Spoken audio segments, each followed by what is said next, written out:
It's an old World War II hangar that was built in 1941, and over the years they have coated it, they've put tar on it, they've done about everything they could do, and it was tremendously leaking inside. Well, this project has a lot of unique challenges, some of which is the fact that it starts off at a 3/12 pitch, goes to a 6/12 pitch, and the last half of the roof is 9/12. You know, you cannot stand on a 9/12 pitch roof without support. We ended up engineering a system that we loaded the rolls, we used carpet rolls, and we loaded the rolls on the ground, and we had our crane lift the rolls up, and we were able to put 3 at a time on the roof.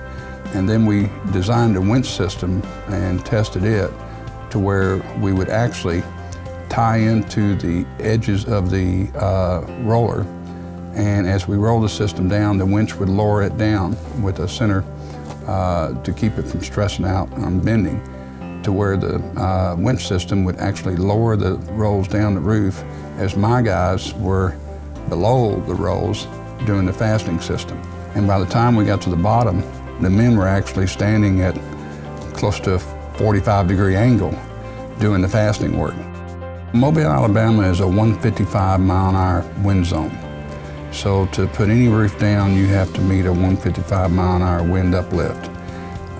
We had to engineer with Duro-Last a system that would withstand that type wind on a hangar, which is actually on the water. We came up with a system that would work using 28-inch tabs and fasteners every 6 inches. And that was a challenge in itself, but then we had to deal with the building.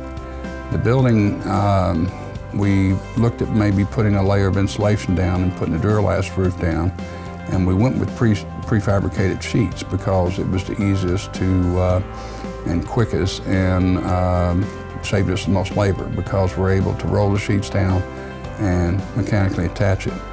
But we also had the challenge of the base, and we tried different hardboards. And this is an old hangar. Like I said, it was built in 1941, and it doesn't have screws down. This steel is 1/4 inch thick, corrugated, and it has rivets, hot rivets, and these rivets set just above the layer of the sheeting. And any hardboard, when we put it down, we start mechanically attaching it as hard as we had to. I mean, as many screws would pop up little bubbles, and we couldn't have a bubbled roof. So we worked with Duro-Last, and I worked with Duro-Last as engineering, and we came up with an idea. We went with plywood. And the plywood has its own problems, but this was a good fit because there's no heating and air conditioning underneath it. It's same temperature as outside temperature, so we wouldn't have any sweating, and the plywood wouldn't swell.